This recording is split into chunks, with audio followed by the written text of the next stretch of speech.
बच्चों हम कर रहे थे कन्वर्जेंस ऑफ इम्प्रॉपर इंटीग्रल। उसके फर्स्ट काइंड के जो इम्प्रॉपर इंटीग्रल थे वो तो हमने टेस्ट बता दिए थे, 4 टेस्ट थे। अब हम कर रहे हैं सेकंड काइंड के। सेकंड काइंड का हमारा जो पहला टेस्ट है वो है, ये थ्योरम लिखी है मैंने यहाँ पर, द कंपेरिजन इंटीग्रल। इसे कंपेरिजन इंटीग्रल कहा जाता है। जैसे उसमें था कंपेरिजन इंटीग्रल, ऐसे इसमें है। इसमें लिखी हमने a टू b लिमिट, और फंक्शन लिखी है 1/x-a⁻n। बताइए अगर ये सेकंड काइंड का है तो लिमिट तो हमें फाइनाइट दिखाई दे रही है a टू b। फंक्शन किस पॉइंट पर गड़बड़ कर रही है? a पर। फंक्शन a पर अनबाउंडेड है, ठीक है। तो ये हमारा इम्प्रॉपर इंटीग्रल सेकंड काइंड का है। अब उसने कहा कि अगर कभी इस टाइप का इंटीग्रल दिखाई दे जाए तो ये कन्वर्जेंट होता है n लेस देन 1 पर, और डाइवर्जेंट होगा n ग्रेटर देन 1 पर। अब थोड़ा सा तुलना करो एक बार को, जो हमने पहला टेस्ट बताया था फर्स्ट इम्प्रॉपर फर्स्ट काइंड में, तो वो क्या बताया था मैंने? 0 टू इंफिनिटी होना चाहिए, 1/x की पावर n होना चाहिए dx, लेकिन लोअर जो लिमिट है वो 0 से बड़ी होनी चाहिए, जिससे कि फंक्शन अनबाउंडेड ना हो जाए। ये तो बताया था, ठीक। तो ये फर्स्ट काइंड ने बताया था मैंने। यहाँ क्या कहा था मैंने? अगर n बड़ा है 1 से तो ये कन्वर्जेंट, याद है, और n लेस देन 1 है तो डाइवर्जेंट। लेकिन जरा इस टेस्ट में देखना, इसमें x ना आकर x माइनस a आएगा। समझ में आ गई? और a क्या है यहाँ पर? Lower limit. भाई तभी तो ये अनबाउंडेड जाएगा। अगर a की जगह तुम कुछ और रख दोगे तो ये अनबाउंडेड नहीं हो पाएगी, फिर तो ये प्रॉपर इंटीग्रल बन गया। फिर टेस्ट ही क्यों लगाएंगे हम इसमें? टेस्ट तो इसलिए लगा रहे हैं ना क्योंकि सेकंड काइंड का है। तो मेरा कहने का मतलब है यहाँ पर फंक्शन जो ली गई है वो अनबाउंडेड होनी चाहिए ए पॉइंट पर, लोअर लिमिट पर, तभी ये टेस्ट लगेगा, ठीक। तो इसमें क्या कहा गया? n लेस देन 1 पर कन्वर्जेंट, जबकि इस वाले में क्या था? n ग्रेटर देन 1 पर कन्वर्जेंट था। तो दोनों टेस्टों में उल्टा है, ध्यान रखना इस बात को, कभी कंफ्यूजन है। इसमें है n लेस देन 1 पर कन्वर्जेंट, उसमें था n ग्रेटर देन 1 पर कन्वर्जेंट। तो दोनों की मैं कंपेरिजन लेकर रहा हूं जिससे कि कंफ्यूजन ना हो। अब एक क्वेश्चन दे पूछता हूं मैं, छोटा सा क्वेश्चन है। Example 1 to 2 dx upon x plus 5 की पावर 7। तो बताइए ये आंसर क्या है? कितना? डाइवर्जेंट। गलत बात, ये मैंने प्रॉपर इंटीग्रल दिया है, ये तो सेकंड काइंड का था ही नहीं। क्यों? क्योंकि मैंने लिमिट दिया 1 to 2 फाइनाइट है, और फंक्शन भी करेगी तो गड़बड़ किस पर करेगी? -5 पर, और -5 मेरी रेंज में है ही नहीं। सही है, तो ये मैंने प्रॉपर इंटीग्रल दिया है, तो इसलिए थोड़ा सोच कर तब लगाना इसे। अब प्रॉपर है तो 100% ये कन्वर्जेंट है। सही है। अब बात करते हैं, अगर मैंने 1 to 2 कर दिया और dx बटे में कर दिया x-1, अब बन गया ये सेकंड काइंड का। सेकंड काइंड का, तो अब बताओ इसमें ये टेस्ट लग जाएगा। अब n देखो, n कितना है? 7 है, और 7 क्या है? 1 से बड़ा है, तो क्या आंसर जाएगा? डाइवर्जेंट। ये लिखा ना, n लेस देन 1 पे कन्वर्जेंट और ग्रेटर देन 1 पे डाइवर्जेंट। तो अब ये डाइवर्जेंट, अब लग गया इसके अंदर टेस्ट, क्योंकि n की वैल्यू हो गई है 7 और 7 होता है 1 से बड़ा। जल्दी से नोट कर लीजिए एक छोटी सी एग्जांपल को, फिर आगे और एग्जांपल देता हूं मैं इसे और समझाने के लिए।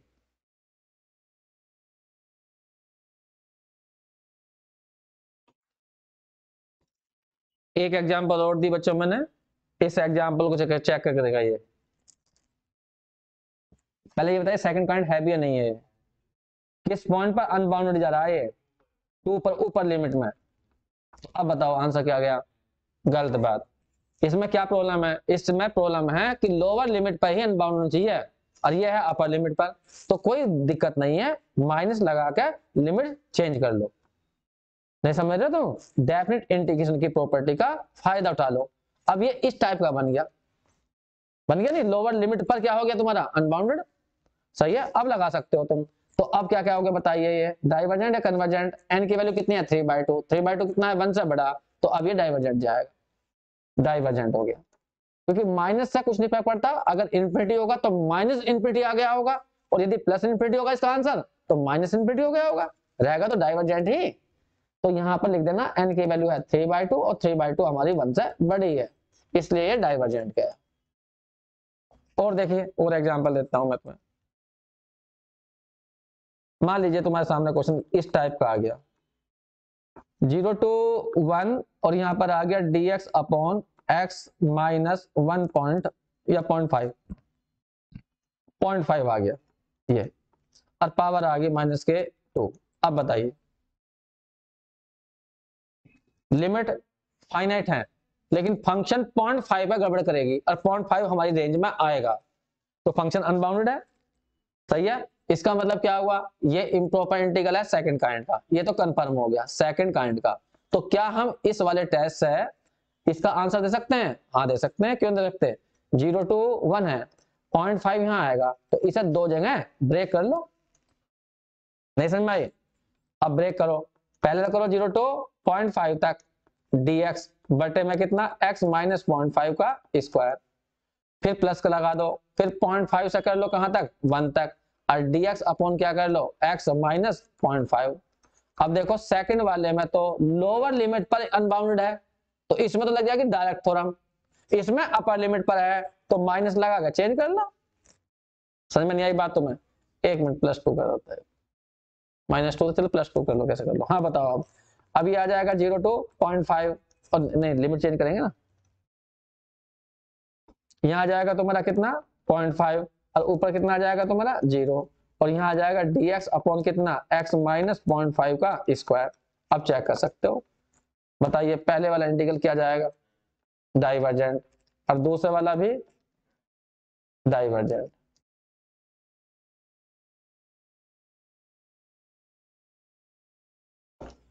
एक थोड़ी सी गड़बड़ हो जाएगी लेकिन इसमें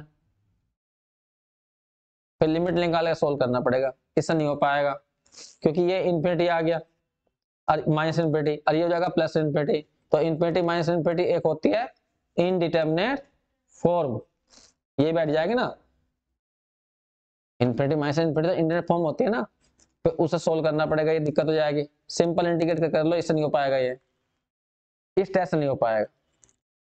कोई बात नहीं है, हम बिना टेस्ट के कर देते हैं। बताइए किस पर फंक्शन गड़बड़ कर रही है 0.5 है तो मैंने कहा था इसे तोड़ते रहते हैं 0.5, लिमिट लिख के दिखाई थी मैंने dx बटे कितना x माइनस 0.5 का स्क्वायर और प्लस और यहाँ आ जाएगा 0.5 से लेकर हाँ 1 तक। वैसे तो एक बात क्लियर है यहाँ पर, जब हमारा सेकंड वाला तो बिल्कुल सही बन रहा ये रहा और इसकी वैल्यू क्या आ जाएगी इनफाइनाइट। अब इसकी दो ही संभावना है, या तो ये इन्फिनिटी गया होगा या ये गया होगा तुम्हारा फाइनाइट, कन्वर्जेंट हुआ होगा या डाइवर्जेंट। तो मैं केवल इसे तो कर लूंगा थ्योरम से, तो ये तो आंसर हमारा सीधा डाइवर्जेंट है, डाइवर्जेंट बाय कंपैरिजन इंटीग्रल से। अब मुझे बस ये चेक करना, इसमें I1 R लिया मैंने, अब वो दिक्कत क्या आ रही है यहाँ पर, मान लो ये तो प्लस इन्फिनिटी आया और ये बैठ गया माइनस इन्फिनिटी तो गड़बड़ जाएगी, तो मैं इसे सिंपल सोल्व करके लेता हूँ एक बार। बताओ भाई I1 को सिंपल सोल्व करना, इंटीग्रेट करना, तो इसे ऊपर ठाक ले जाओ, कितना बन जाएगा x माइनस 0.5 का -2, इंटीग्रेट करोगे तो कितना बैठेगा बताओ 0 to 0.5 x माइनस 0.5 की पावर -1 अपॉन में आ जाएगा -1, बात तो वही आएगी लेकिन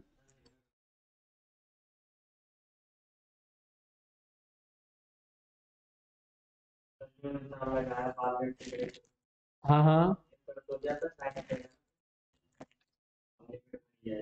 नहीं, मेरा कहने का मतलब मैं कुछ और सोच रहा था इसलिए थोड़ा दिमाग कहीं चला गया। हम ये सोच रहे हैं जब लिमिट भरेंगे तब भी तो वही वाली बात आएगी।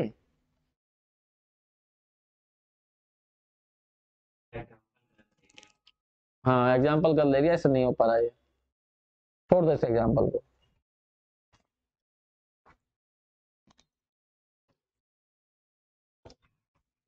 चलिए अब ये हमारा था पहला टेस्ट, अब मैं दूसरा टेस्ट बता रहा हूं।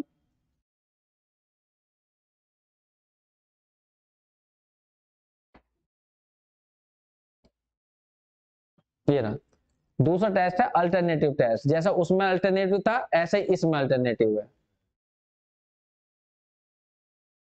एक मिनट इसे नोट कर लीजिए, फिर मैं इसका यूज करना सिखा देता हूँ। देखो बच्चों जैसा वहां पर अल्टरनेट था ऐसे ही यहाँ पर अल्टरनेट है।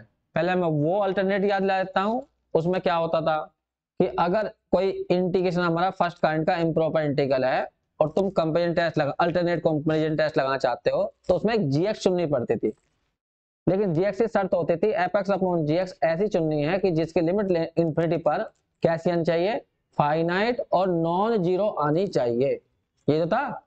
तब फिर जीएक्स वाले इंटीग्रल को चेक करते थे हम, अगर जीएक्स वाला कन्वर्जेंट है तो एफ एक्स वाला इंटीग्रेशन भी कन्वर्जेंट होगा और gx वाला डाइवर्जेंट है तो fx वाला भी डाइवर्जेंट होगा। लेकिन जो हमारा कंपैरिजन टेस्ट था मेन, वो क्या था कि gx ऐसे चुनो कि जो fx के मोड से हमेशा ही बड़ी आए, और ये वाला इंटीग्रेशन जो है इसका कन्वर्जेंट होना चाहिए, तो fx वाला भी कन्वर्जेंट होगा, ये बताया था वहां पर। ठीक है, ऐसे ही हम सेकंड काइंड के लिए अल्टरनेट बता रहे हैं, तो अल्टरनेट में उस अल्टरनेट में थोड़ा सा अंतर है, इसलिए थोड़ा सही से समझना। जो क्या कहा, तो मैं एक इंटीग्रेशन दिया गया होगा, लिमिट फाइनाइट दी गई होगी, फंक्शन किसी ना किसी पॉइंट पर अनबाउंडेड होगी, लेकिन मैंने लिखवाया कि मान लीजिए फंक्शन जो है लोअर लिमिट पर अनबाउंडेड है, ए पर, तब लिखवाया मैंने टेस्ट ये, ए पर यदि अनबाउंडेड लिखा है यहाँ पर कि फंक्शन जो है वो किस पर अनबाउंडेड है, ए पर, लोअर लिमिट पर, तो टेस्ट लिखा गया। अब तुम्हें क्या करना, बस सुन लो बस एक मिनट के लिए, तुम्हें एक फंक्शन चुननी है gx। अब कैसे चुननी है, fx को gx से डिवाइड करना है और लिमिट उस पॉइंट पर लेनी है जिस पर फंक्शन अनबाउंडेड है। वहां पे क्या होता था फर्स्ट काइंड में लिमिट लेते थे इंफिनिटी पर, लेकिन यहां पर जो लिमिट लेनी है हमेशा ही उस पॉइंट पर लीजिए जिस पर फंक्शन अनबाउंडेड हो। अगर लोअर लिमिट पर अनबाउंडेड है तो लोअर लिमिट ए पर लेनी है, और यदि फंक्शन अपर लिमिट पर अनबाउंडेड है तो फिर बी पर लेनी है।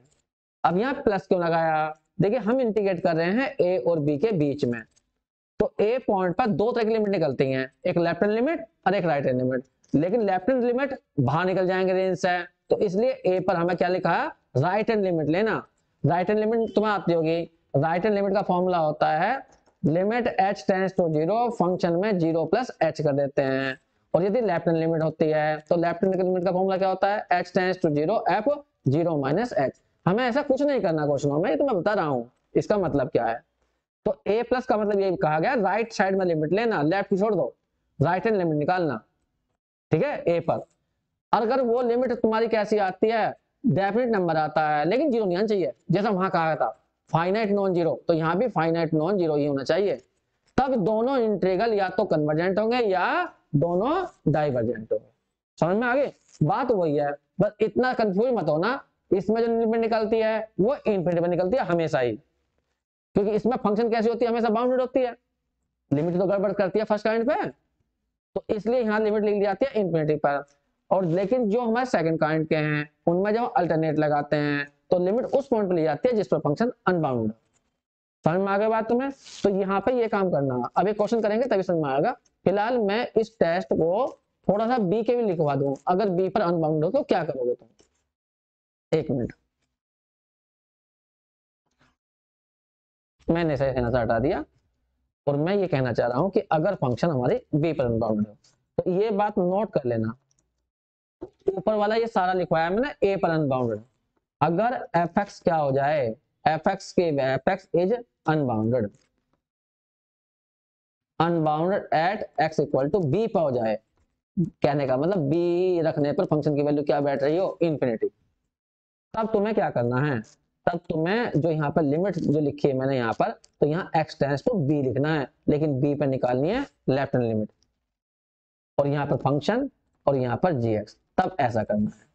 और ये एक फाइनाइट नंबर आना चाहिए, फाइनाइट एंड नॉन जीरो आना चाहिए, तब दोनों integral a to b fx dx and a to b gx dx either both convergent और डाइवर्जेंट, आइदर बोथ कन्वर्जेंट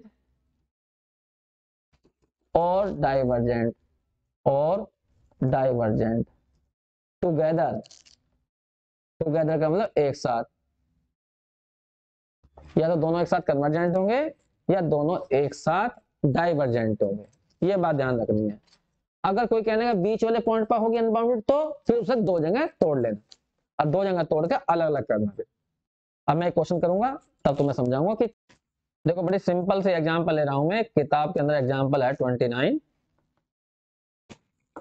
ये कहता है 0 to 1 dx अपॉन x की पावर 1/3 ब्रैकेट में 1 प्लस एक्स स्क्वायर की पावर है, बस कुछ नहीं, यही है। पहले तो ये पहचानो कि ये सेकंड काइंड है भी या नहीं, लिमिट तो फाइनाइट है, फंक्शन किस पर गड़बड़ कर रही है, 1 पर, 0 पर, 0 यहां रखोगे तो सारा ये 0 जाएगा, 1/0 इन्फिनिटी हो जाएगा, तो ये सेकंड काइंड का है। Second kind. तो यहाँ से हमें एक नंबर तो यही मिल गया, यहाँ पे काइंड पहचान लिया हमने, बहुत बड़ा काम करा। अब बस केवल करना है तो क्या करना है, इसको चेक करना है कि कन्वर्जेंट जाएगा या डाइवर्जेंट जाएगा। अब हमें चल गया पता कि सेकंड काइंड के ही टेस्ट लगाने, फर्स्ट काइंड का कोई टेस्ट नहीं लगाना। अब सेकंड काइंड में केवल सिंपल से 2 टेस्ट हैं, इनसे ही सारे क्वेश्चन होने हैं और कोई टेस्ट नहीं लगा बताऊंगा मैं, बस केवल ये 2 टेस्ट बताऊंगा जो बता दिए। पहला टेस्ट है कि अगर मान लो क्वेश्चन इस टाइप का आ रहा हो, इसका मतलब होता है कि फंक्शन जो है अनबाउंड हो लोअर लिमिट पर, और ऐसा ही क्वेश्चन हो, बस केवल ऐसा ही। तो n यदि 1 से बड़ा है तो डाइवर्जेंट, n 1 से छोटा है तो कन्वर्जेंट। लेकिन ये क्वेश्चन तो ऐसा है ही नहीं, यहाँ तो कोई x के साथ में ये भी तो है, ये नहीं है। अगर ये ना होता, यहाँ पर ये ना फंक्शन होती, इतनी फंक्शन होती तो ये क्वेश्चन इस टाइप का बन गया था, x माइनस 0 की पावर क्या आ गया 1/3। अब नहीं बन गया था इस टाइप का, देखिए बन नहीं गया था। बस n की वैल्यू कितनी हो गई थी 1/3, 1/3 1 से कम है तो 1 से कम पर क्या होगा, बस कन्वर्जेंट जाएगा।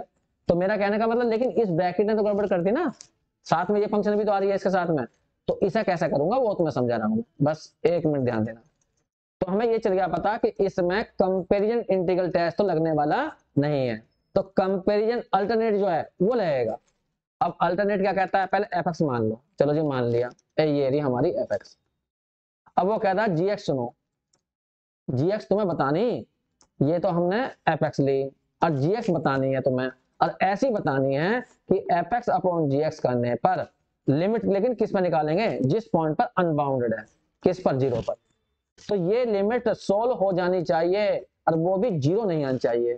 तो तुम मुझे बताओ कि मुझे फंक्शन एफ एक्स जी एक्स क्या लेनी चाहिए, एफ एक्स तो मुझे पता ही है ये रे, तो जी एक्स क्या लूं जिससे कि ये लिमिट सोल्व हो जाए और वो नॉन जीरो जाए।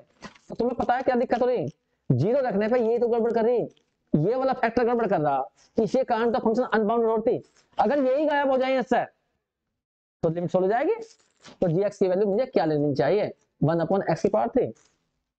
और जब यहाँ जी एक्स रखूंगा तो उल्टा हो जाएगा, तो x की पावर क्या हो जाएगा 1/3, ये ऐसा कट जाएगा, लिमिट सोल्व हो गई, चेक करके देखो। 0 रखा तो कितनी लिमिट आ गई 1, फाइनाइट भी आ गई और नॉन जीरो भी आ गई। तो इससे तुम्हें क्या सबक मिला, इससे ये सबक मिला जिस जो पार्ट उसको अनबाउंडेड बना रहा हो उसको जी एक्स लेके चलो, सही है, क्योंकि जैसे वो बटे में जाएगा तो वो पार्ट कट जाएगा, खत्म हो जाएगा। भाई किसी का कोई रोग हो जाएगा हाथ में पैर में तो डॉक्टर काट नहीं देते थे, तो यहाँ पे रोग कौन कर रहा है, यही तो पैदा रहा, ये तो फैला रहा रोग, इसे हटा दो यहाँ से, तो इसे जी एक्स मान लो उठा के। तो इस तरह तुम याद रखे तो कोई दिक्कत नहीं होगी तुम्हें, ठीक है। तो जी एक्स पहचानी तुम्हें आ गई होगी। अब हमें जी एक्स को चेक करना है, लेकिन ध्यान रखना जी एक्स ऐसी भी चुनना कि जिससे हम आराम से उसे चेक कर भी सकें। लिमिट थी हमारी 0 to 1, तो जी एक्स तो हमने ऐसी चुनी है, कोई दिक्कत ही नहीं है। वही हमें यही तो पता है जी एक्स अनबाउंडेड है 0 पर, तो x माइनस 0 की पावर क्या लिख देंगे 1/3, और ये कंपेरिजन इंटीग्रल से चेक हो जाएगी।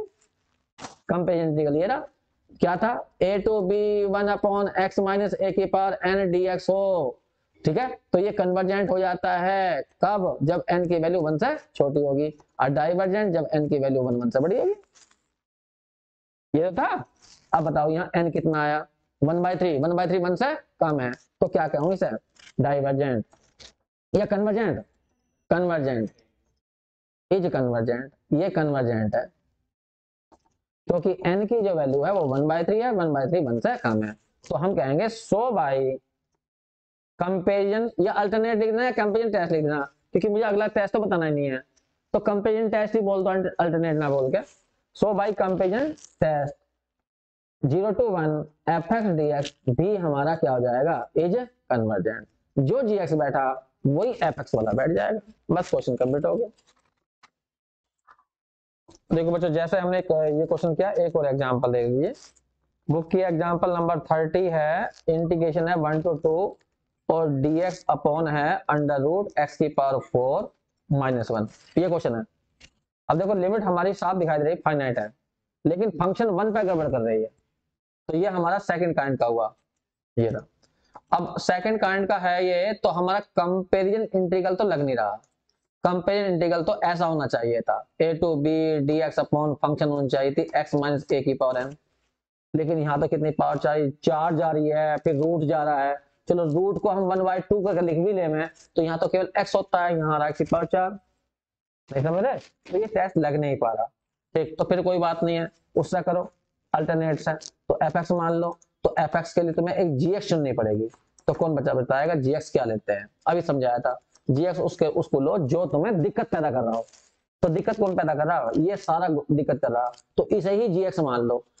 अब दिक्कत खड़ी होगी, अगर तुम सारे को gx मान लोगे तो फिर gx को चेक कैसे करोगे जब fx को तुम चेक नहीं हो रहा।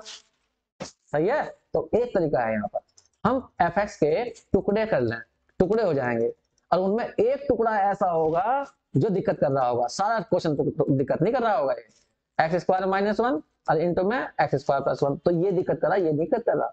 और चेक करो, और छोटा कर लो, एक्स माइनस वन और एक्स प्लस वन। अब तुम्हें समझ में आ गया होगा कौन दिक्कत कर रहा, ये दिक्कत कर रहा। तो gx तुम्हें क्या लेना चाहिए, gx तुम्हें लेना चाहिए 1/रूट x माइनस वन। अब तुम gx को आराम से चेक भी कर जाओगे, कर लोगे आप तुम। यहाँ पे जो है बस fx अपॉन gx करना, तो ये वाला फैक्टर कट जाएगा, x की जगह 1 भरोगे तो लिमिट सही आ जाएगी। ठीक है, यहाँ से अपना आप करना, बस हिंट दी मैंने तुम्हें। और देखिए एक एग्जांपल है इसके अंदर ही, 0 to 1 sec x upon x, ये रहा, ये क्वेश्चन दिया हुआ है, एग्जांपल नंबर 31 दिया है, ये रहे। कहा गया इसे चेक करिए, तो एक कंपेरिजन इंटीग्रल की फॉर्म में तो है ही नहीं। ठीक, पहले ये चेक कर लो किस काइंड का, ये लिमिट तो फाइनाइट है, फंक्शन कौन गड़बड़ कर रही है, जीरो पर गड़बड़ कर रही है, 1/0 इन्फिनिटी जाएगा क्योंकि sec 0 तो 1 होता है। तो यहाँ पर ये सेकंड काइंड का है, सेकंड काइंड का, तो हमें fx मान लेते हैं सारे को। अब तुम मुझे बताओगे इसमें gx किसे लेके चले, क्या बात कही है, gx 1/x को ले लो, क्योंकि x x कट जाएगा, लिमिट हो जाएगी। और gx वाला इंटीग्रेशन तो 2 मिनट में चेक कर सकते हो तुम। x माइनस 0 की पावर 1 आ रही, तो बताओ n की जगह कितना आ रहा, 1 आ रहा, 1 पर क्या जाएगी, डाइवर्जेंट जाएगी। हाँ, n 1 से कम है तो कन्वर्जेंट, और n 1 1 से बड़ा है तो डाइवर्जेंट, तो इसका आंसर डाइवर्जेंट है। और देख लो इन से, फिर मैं और कुछ बताता हूँ। हाँ, तो यहाँ पे जो देखो दिक्कत जो हो रही है वो लिख देता हूँ मैं सेकंड काइंड का, कि काइंड पहचाननी बहुत जरूरी है, वो तो जरूर आना चाहिए तुम्हें। तो यहाँ पर फंक्शन जो गड़बड़ करी है वो नीचे वाली करी है, ऊपर से कोई दिक्कत नहीं होती, ऊपर जीरो होने से कोई दिक्कत थोड़ी है, नीचे जीरो होने से दिक्कत है। तो जीरो पे गड़बड़ करी है, तो यहाँ पर तुम्हें gx जो लेनी चाहिए वो 1/x की पावर n लेनी चाहिए। fx तो ये हो गया cos x अपॉन x की पावर n। अब तुम्हें gx क्या लेनी चाहिए, gx लेनी चाहिए 1/x की पावर n। और जब तुम gx को चेक करोगे ना, gx को चेक करोगे लिमिट 0 to π/2 लेकर, सीधा कंपेरिजन इंटीग्रल से चेक हो जाएगा। यहाँ लिख लेना x माइनस 0 की पावर n। अब यहाँ पर तुम्हें केस बनाने पड़ेंगे, तुम क्या होगे, n यदि 1 से छोटा है तो कन्वर्जेंट, n 1 से बड़ा है तो डाइवर्जेंट, इज कन्वर्जेंट यदि n की वैल्यू 1 से छोटी है तो, और डाइवर्जेंट यदि n की वैल्यू 1 से बड़ी है। बस जैसा gx है वैसा ही fx होगा।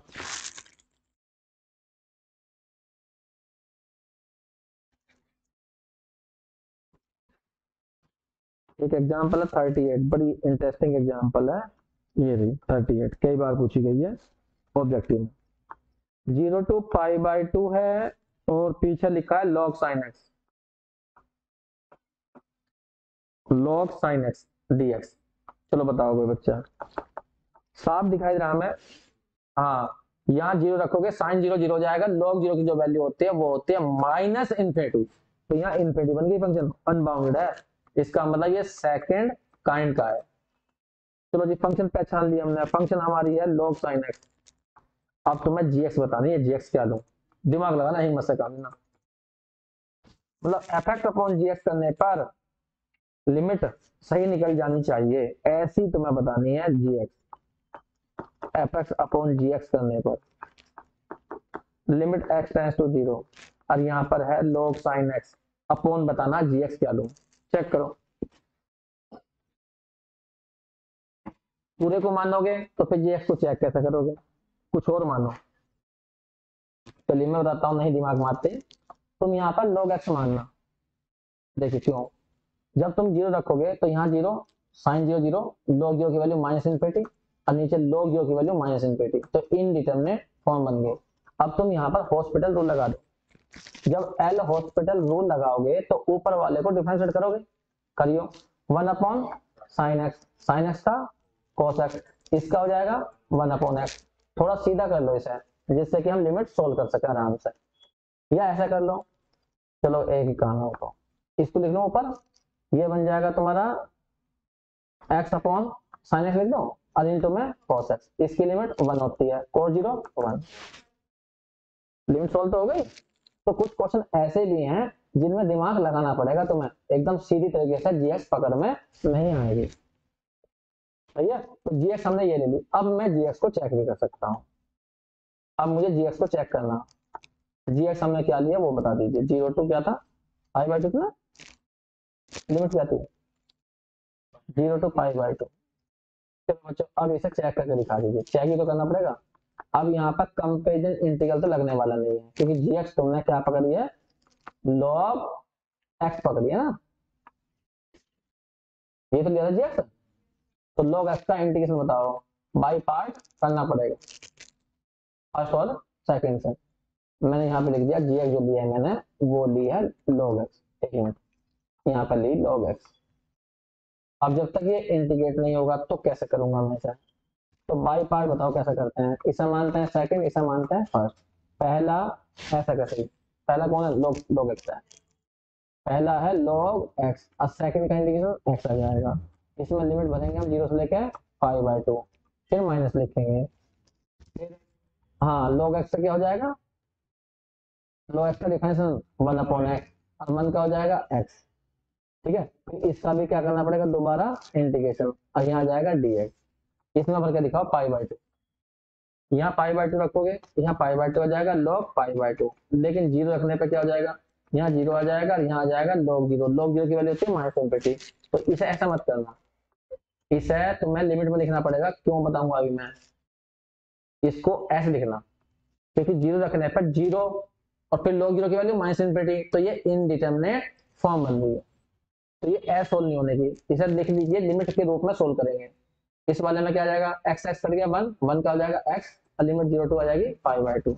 तो यहाँ आ गया pi by 2 log pi by 2, यहाँ पर दिक्कत नहीं है, इसमें दिक्कत है। अब बताओ इस लिमिट को कैसे सोल्व करोगे, इस वाली लिमिट को। जब x की जगह 0 भरते हैं तो 0 और log 0 होता है -∞, तो 0 इंटू इन्फिनिटी की फॉर्म बन रही है, तो इसमें किसी एक फंक्शन को नीचे लाते हैं। अगर तुमने इनडिटरमिनेट फॉर्म का चैप्टर याद है तो मतलब, तो मैं क्या करूंगा, log x अपॉन इसको ले आऊंगा 1 अपॉन x। इसमें तो कोई प्रॉब्लम नहीं है, पाई बाई 2 भरो, 0 भरो कि 0 जाएगा। दिक्कत केवल इस लिमिट में है।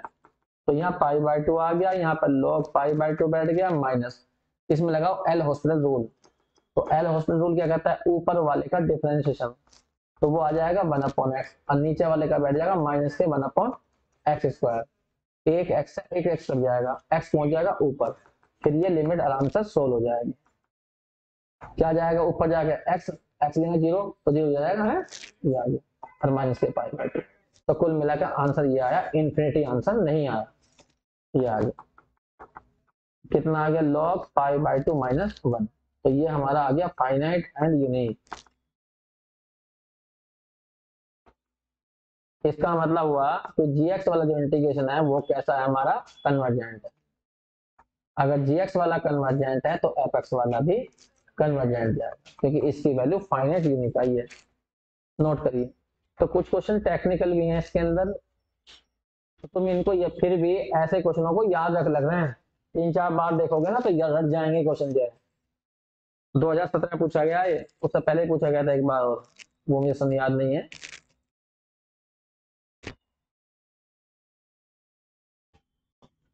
क्वेश्चन है ये, 0 to लिमिट पाई बाई 4 है और ये क्वेश्चन दिया गया है 10x dx। अब हमें साफ दिखाई दे रहा है 0 पर गड़बड़ करेगा, 10 0 0 होता है, तो ये हो जाएगा सेकंड काइंड का। दिक्कत उन्हीं क्वेश्चन में जब जिसमें एक आदि फंक्शन डाल रखे उसे ही जीएक्स मान लेंगे तो फिर बचेगा क्या, तो ऐसे क्वेश्चन में ज्यादा दिक्कत है। अब इसमें एफ एक्स हमने ये ले ले तो हमें अलग से सोचना पड़ेगा, कोई ऐसी लिमिट एक्स जी एक्स क्या ली जाए जिससे 0 पर एफ एक्स अपॉन जी एक्स करें और ये लिमिट आराम से सोल्व हो जाए बस। हाँ बस, ऊपर 10x है तो नीचे रूट एक्स डाल दो, मतलब जी एक्स की जो वैल्यू है वो 1 अपॉन रूट एक्स ले लो, ये तो बैठेगी। नहीं उल्टा हो जाएगा, हमने गलत लिख दिया, क्वेश्चन गलत लिख दिया हमने। एक मिनट यहाँ लिखा गया ना गलत, यहाँ लिखा गया गलत, ये तो नीचे जाएगा ना, टेन तो नीचे जाएगा और एक्स जाएगा ऊपर, क्योंकि हमें पता है 0 पर x अपॉन 10x की लिमिट 1 होती है, तो लिमिट सोल्व हो गई। तो gx हमने सही चुन रखा। अब gx को चेक कर लो, gx तो आराम से चेक हो जाएगा आपकी बात, क्योंकि ये तो कंपेरिजन इंटीग्रल से चेक हो जाएगा। 0 to π/4 और gx की वैल्यू आ जाएगी x माइनस 0 की पावर कितनी 1/2। बताओ क्या जाएगा, कन्वर्जेंट, क्योंकि n की वैल्यू जो है वो 1/2 है जो कि 1 से कम है, तो इसका मतलब fx वाला भी कन्वर्जेंट जाएगा। तो ये एग्जाम्पल थी, इसे कर लीजिए। तो एक आधा और बता देता हूं मैं, एग्जाम्पल नहीं थी, क्वेश्चन था ये, क्वेश्चन नंबर 6 का 4th पार्ट था। और देखिए ऐसे ही उसको बता देता हूँ।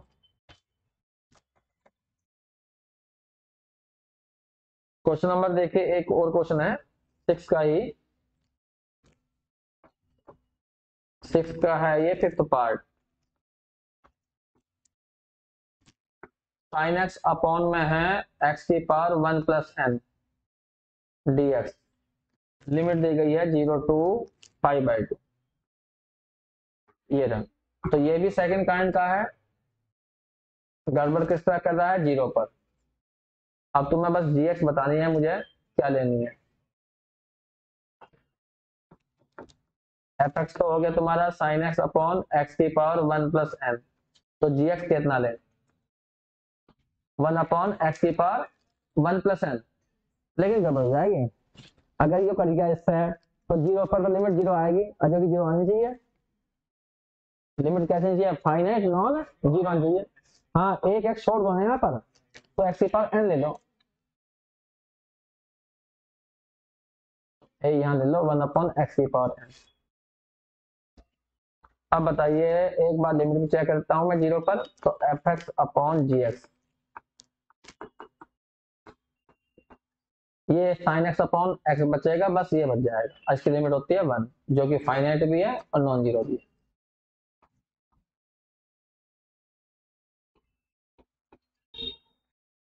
अब gx को चेक कर दो,